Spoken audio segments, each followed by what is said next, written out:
বেহাল বিদ্যুৎ পরিষেবার প্রতিবাদে চলা অবরোধ তুলতে গিয়ে আক্রান্ত হলো মানিকচক থানার পুলিশ। রক্ত ঝরল থানার আইসির। বাধ্য হয়ে প্রাণ বাঁচাতে বেশ কয়েক রাউন্ড গুলি চালালো পুলিশ। পুলিশের গুলিতে জখম হলেন 3 গ্রামবাসীরা। বৃহস্পতিবার এই ঘটনাকে কেন্দ্র করে কার্যত রণক্ষেত্রের চেহারা নেয় মালদার মানিকচকের এনায়েতপুর এলাকা।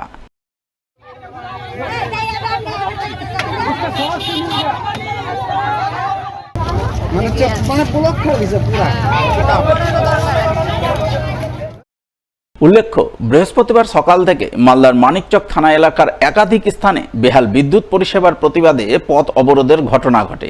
নূরপুরে 3টি স্থানে অবরোধ চলে। অবরোধকারীরা ঘন ঘন লোডশেডিং, লো ভোল্টেজ সমস্যার প্রতিবাদে সোচ্চার হন। তারা মথুরাপুর রতুয়াগামী রাজ্য সড়কে টায়ার জ্বালিয়ে তুমুল বিক্ষোভ দেখান। সুষ্ঠু বিদ্যুৎ পরিষেবার আশ্বাস না মেলা পর্যন্ত অবরোধ চালিয়ে যাওয়ার হুঁশিয়ারি দেন। এর জন্য আমরা কমপ্লেন করেছি কি লাইন কেন আসছে 1 মিনিট থাকতে চলে যাচ্ছে, সারা রাত লাইন থাকে না, দিনের সময় 1 মিনিট আসছে চলে যাচ্ছে। ছোট ছোট বাচ্চা আছে, কাউর হার্টের রোগ, কাউর প্রেসারের রোগ, কাউর কি মাথার রোগ, কিরকম থাকবে, সেজন্য আমরা হরতাল করেছি। এখানে লাইন চাই রাত দিন এক সময়, কি লাইন কেন আসছে না। গ্রামবাসী যত নূরপুরে লোক আছে কমপ্লেন করেছে লাইনের জন্য, কি লাইন হতে চাই, থাকছে 1 মিনিট চলে যাচ্ছে, 2 মিনিট থাকতে চলে যাচ্ছে, না রাত্রেবেলা থাকছে না দিনের সময় থাকছে। কেন থাকছে না? বিলের পয়সা কি দেয় না? কার কিছু দেয় না। যত পর্যন্ত ক্লিয়ার হবে না লাইন তত পর্যন্ত হরতাল চলবে। তবে শুধু নূরপুরে নয়, মানিকচকের শেখপুরা, চণ্ডীপুর, ধরমপুর ও এনায়েতপুর এলাকাতেও বেহাল বিদ্যুৎ পরিষেবার প্রতিবাদে পথ অবরোধ, বিক্ষোভের ঘটনা ঘটে।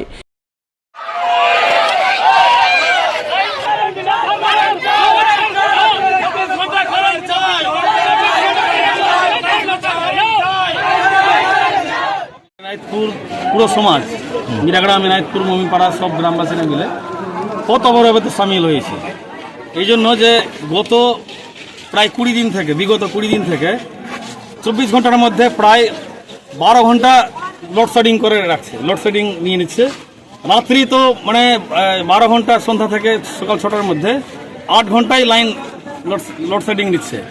2-4 ঘন্টা মাত্র হয়, গোটা রাত পাবলিকরা ঘুমাতে পারে না। 15 দিন থেকে পাবলিকরা ক্ষিপ্ত হয়ে গেছে। এসএসের কাছে গত রাত্রেও আমাদের এলাকার পাবলিক গিয়েছিল, পুলিশের নির্দেশে পুলিশ লাঠি চালিয়েছে, সবকে তাড়িয়েছে। এই ক্ষিপ্ত হয়ে পাবলিকরা আজকে পথ অবরোধ করেছে এবং আমরাও পথ অবরোধে সামিল হয়েছি। আমাদের কাছে যে যতক্ষণ পর্যন্ত আমাদের বিডিও সাহেব, মানিকচক থানার আইসি এবং পাওয়ার হাউসের এসএম, স্টেশন ম্যানেজার না আসা পর্যন্ত, লাইন যদি সঠিকভাবে পরিষেবা না দেয় তাহলে লাগাতার এই ধর্মঘট চলবে। আমরা একদিনও গাড়ি ঘোড়া দোকানপাট চালাতে দিব না এলাকায়। এনায়েতপুরে সকাল থেকে অবরোধের খবর পেয়ে মানিকচক থানার পুলিশ ঘটনাস্থলে পৌঁছায়। ওই সময় উত্তেজিত জনতা পুলিশের গাড়ি ভাঙচুর করে গাড়ি উল্টে দিয়ে পুলিশকে তাড়িয়ে দেয়।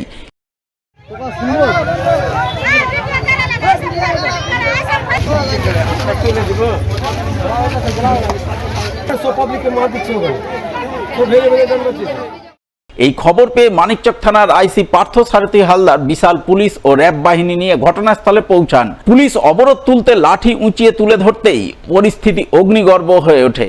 উত্তেজিত জনতা পুলিশের উপর ইটপাটকেল ছুড়ে হামলা করে বসে। প্রাণ বাঁচাতে পুলিশ একজনের বাড়িতে ঢুকে আশ্রয় নেয়, কিন্তু তারপরে উত্তেজিত জনতা পুলিশকে লক্ষ্য করে ওই বাড়িতে ইটপাটকেল ছুটতে থাকে। ওই সময় পুলিশ কাঁদানে গ্যাসের সেল ফাটায়, কিন্তু তাতে পরিস্থিতি আরও অগ্নিগর্ভ হয়ে ওঠে।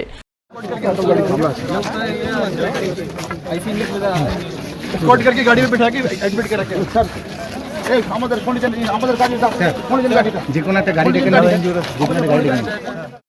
উত্তেজিত জনতা বাড়ির চারপাশে পেট্রোল ঢেলে পুলিশকে পুড়িয়ে মারার চেষ্টা করে বলে খবর।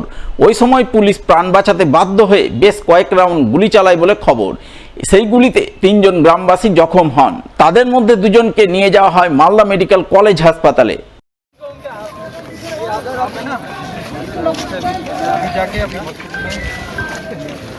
चलो आपका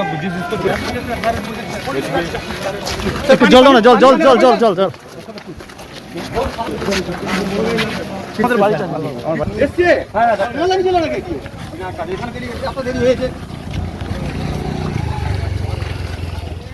তোমরা কোথায় ছিলে?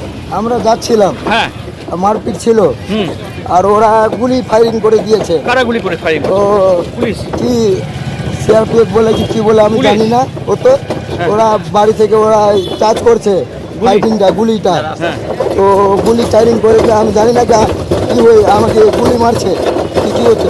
আমি যাচ্ছিলাম, তারপরে পায়ে লাগলো, তো আমি বললাম কি বোধা হয়ে গেছে, দেখলাম তো রক্ত বেরোচ্ছে।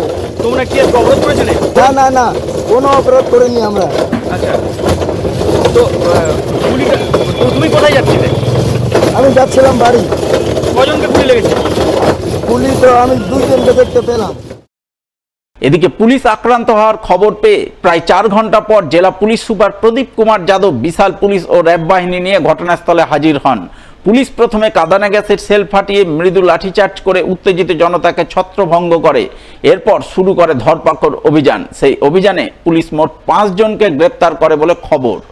পরিস্থিতি কন্ট্রোলে আছে, ঠিক আছে। পরে ডিটেলস আমরা সবাই একটু ভেরিফাই করে আপনাকে সব পুলিশ কি ইনজুর্ড হয়েছে স্যার? বোথ সাইডস ইঞ্জুরি হয়েছে, আমরা পরে আপনাকে বলবো। মেডিকেল কলেজে গিয়েছে, তারপরে আমরা বলবো। স্যার গুলি চালানোর কোনো ঘটনা ঘটে? ওটাই তো বলছি, আমরা ডিটেলস আপনাকে পরে দেওয়া হবে।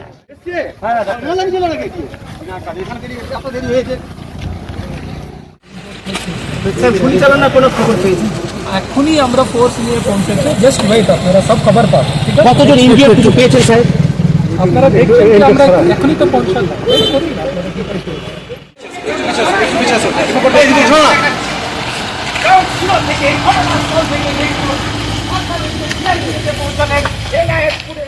ঘটনাটা আমি শুনেছি এবং খুব প্যাথেটিক ঘটনা। এরকম ঘটনা ঘটা উচিত ছিল না।